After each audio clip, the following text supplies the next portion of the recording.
আউযুবিল্লাহি মিনাশ শাইতানির রাজিম। বিসমিল্লাহির রহমানির রহিম। পবিত্র কোরআন মজিদের আলোচনা চলছে। এবারে সূরা তওবা। আমাদের চ্যানেলে আমরা যে কটা আলোচনা করেছি সেই প্রথম থেকে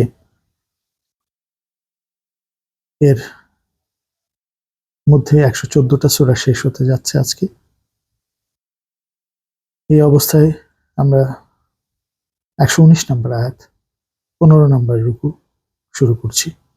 বিসমিল্লাহির রহমানির রহিম। হে বিশ্বাসীগণ, তোমরা আল্লাহ সচেতন হও এবং সবসময় সত্যবাদীদের সাথে সঙ্গবদ্ধ থাকো। কি চমৎকার নীতিবোধ! আল্লাহ সচেতন হও এবং সবসময় সত্যবাদীদের সাথে সঙ্গবদ্ধ থাকো। 120 নম্বর আয়াত।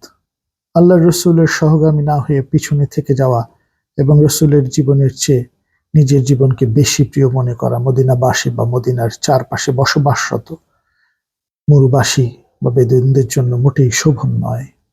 কারণ আল্লাহর পথে তাদের সকল প্রকার দৈহিক কষ্ট, সত্য অস্বীকারীদের শত্রুতার মোকাবেলায় তাদের প্রতিটি কাজ, প্রতিটি পদক্ষেপ সৎকর্ম হিসেবে লিপিবদ্ধ হয়। কি চমৎকার! প্রতিটি কাজ, প্রতিটি পদক্ষেপ কিন্তু সৎকর্ম হিসেবে লিপিবদ্ধ হয়। নিশ্চয়ই আল্লাহ সৎকর্মশীলদের কর্মফল নষ্ট হতে দেন না। 121 নম্বর আয়াত। একইভাবে তারা কম বেশি যাই দান করে এবং যত পথেই পদচারণা করে আল্লাহর এই বাণী বাহনে সবই সৎকর্ম হিসেবে লিপিবদ্ধ হয়। এই কোরআনকে নিয়ে মেতে থাকো। মানুষের দুঃখ কষ্ট দূর করো, দান করো। যত পথেই পদচারণা করে সবই সৎকর্ম হিসেবে লিপিবদ্ধ হয়, যাতে করে তাদের প্রতিটি কর্মের চেয়েও অনেক উত্তম পুরস্কার আল্লাহ দিতে পারেন। 122 নম্বর আয়াত। তবে বিশ্বাসীদের সকলের একসাথে অভিযানে বের হওয়া সমীচীন নয়। যুদ্ধের সময় প্রত্যেক সম্প্রদায় থেকে একটি অংশ অবশ্যই যুদ্ধযাত্রায় বিরত থেকে আল্লাহ প্রদত্ত ধর্মবিধান সম্পর্কে গভীর জ্ঞান লাভ করতে হবে। ধর্মবিধান সম্পর্কে নিজেদের নিয়োজিত রাখবে। এই জ্ঞানীরাই যুদ্ধ থেকে ফিরে আসা যোদ্ধাদের নৈতিক সত্য জ্ঞানে সচেতন করে তুলবে। ফলে তারা অন্যায় থেকে নিজেদের রক্ষা করতে পারবে। কি অসাধারণ আয়াত! ধর্মবিধান সম্পর্কে একটা পক্ষ জ্ঞান লাভে নিজেদের নিয়োজিত রাখবে, যাতে যারা যুদ্ধ করতে গেছে তারা যুদ্ধ করতে যাবে না। এই জ্ঞান লাভে যারা নিজেদের নিয়োজিত রাখবে, এই জ্ঞানীরা এই বিধানের জ্ঞান সম্পূর্ণ অর্জন করে তারা যেহেতু সময় পাচ্ছে না যুদ্ধে যারা গেছে, যুদ্ধ থেকে ফিরে আসা যোদ্ধাদের নৈতিক সত্য জ্ঞানে সচেতন করে তুলবে। ফলে তারা অন্যায় থেকে নিজেদের রক্ষা করতে পারবে। লেসনটা শিখতে হবে। আসলে কোরআনটাকে জানতেই হবে।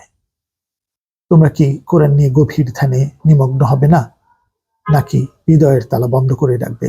মুহাম্মদ সাল্লাল্লাহু আলাইহি ওয়াসাল্লামের নামে যে সূরা মুহাম্মদ 47 নম্বর সূরা 24 নম্বর আয়াত স্পেসিফিক বলছে। সূরা কামার 54 নম্বর সূরার সেই 17, 22, 32, 40 বলছে কোরআনকে খুব সহজ করে দিয়েছে, একটু কি বুঝবে না? এই ব্যাপারগুলো, এই জ্ঞান লাভটা অন্যের মাঝখানে দিতে হবে। কিন্তু যুদ্ধক্ষেত্রেও জীবনের প্রতিটা ক্ষেত্রে কিছু মানুষ থাকবে, এই কোরআনের সম্পূর্ণ জ্ঞান জানতে হবে এবং মানুষের মাঝখানে পৌঁছাতে হবে, যাতে অনুসরণ করতে পারে এই কোরআনের আয়াতগুলো অনুধাবন করে। চমৎকার! তাহলে কিন্তু অন্যায় থেকে নিজেদেরকে রক্ষা করা সম্ভব হবে। 16 নম্বর রুকু 123 নম্বর আয়াত।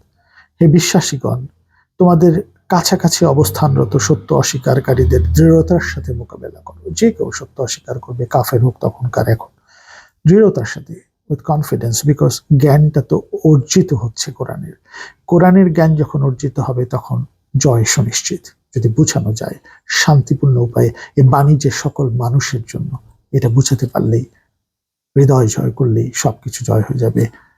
রাসূলুল্লাহ সাল্লাল্লাহু আলাইহি ওয়াসাল্লাম যেটা করেছেন। দৃঢ়তার সাথে মোকাবেলা করো সত্য অস্বীকারীদের, তোমাদের কাছাকাছি অবস্থানরত।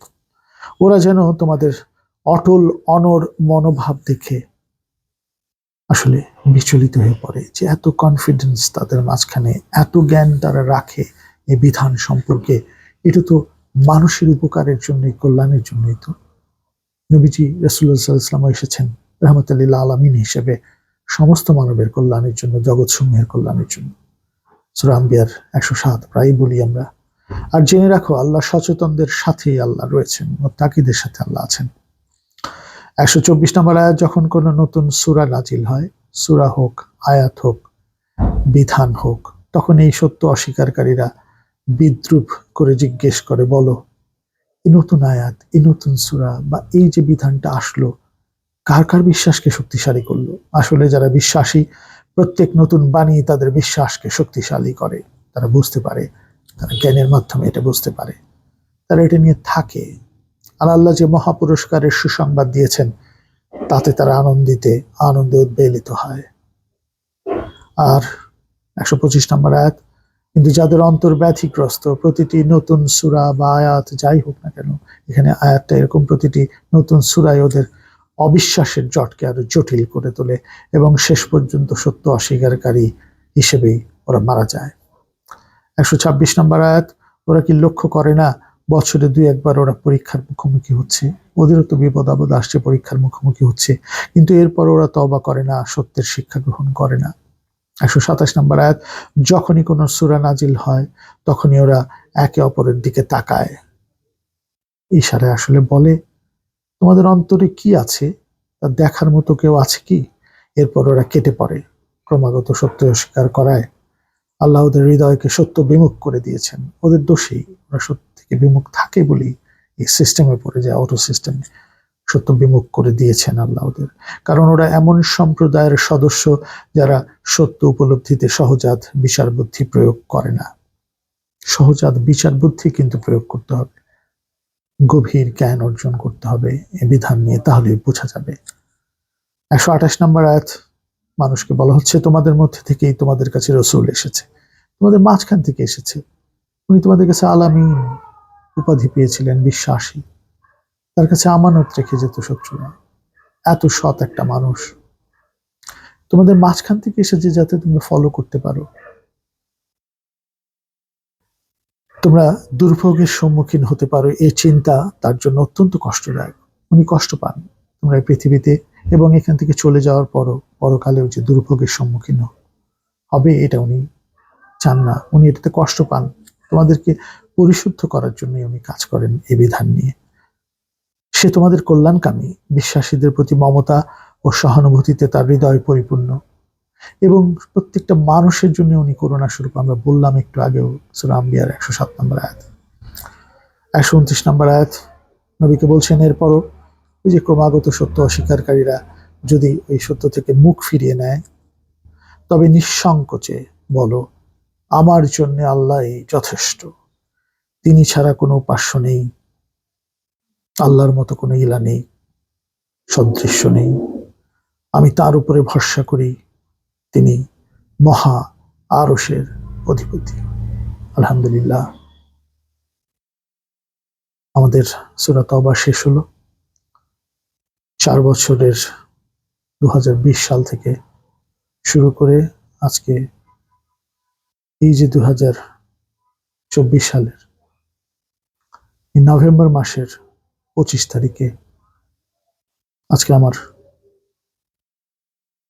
পিতামহ চৌধুরী রমজান আলীর মৃত্যুবার্ষিকীতে 1991 সালের 25 নভেম্বর উনি চলে গেছেন।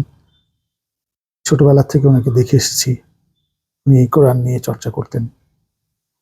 আমার আব্বা চৌধুরী নাসিমুল বাকি চর্চা করেছেন, সবাই চর্চা করেছেন, কিন্তু ওনার অনুপ্রেরণা আমাকে এদিকে আকৃষ্ট করেছে। আজকে 114টা সূরা সহ আমার এই চ্যানেল কোরআন ফর ম্যানকাইন্ডে আরো প্রচুর আলোচনা, অনলাইনে আলোচনা, লাইভ আলোচনা হয়েছে। এটার আজকে শেষ হলো। আমার এই আলোচনাগুলোকে আপনারা ক্ষমা সুন্দর দৃষ্টিতে দেখবেন। একজন সাধারণ মানুষ হিসেবে এগুলি উপস্থাপন করেছি কোরআনের ব্যাপার, ভুল ভ্রান্তি যা হয়েছে তার জন্য ক্ষমা চাচ্ছি। নিশ্চয়ই সামনে শুধরে নেব আল্লাহ যদি হায়াত দেন। জাযাকাল্লাহু খাইরান। আসসালামু আলাইকুম ওয়া রাহমাতুল্লাহি ওয়া বারাকাতুহু।